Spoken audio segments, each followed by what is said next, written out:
guys, it's me again, Felsa Marie, and welcome back to my channel. So recently guys, I got an order from my friend Faye. She ordered a custom gold star painting for her husband. And also, she ordered 3 of my artwork hoodies.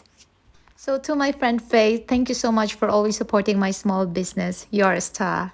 Okay, so in this video guys, I'm gonna show you how I pack these orders. So without further ado, let's get started.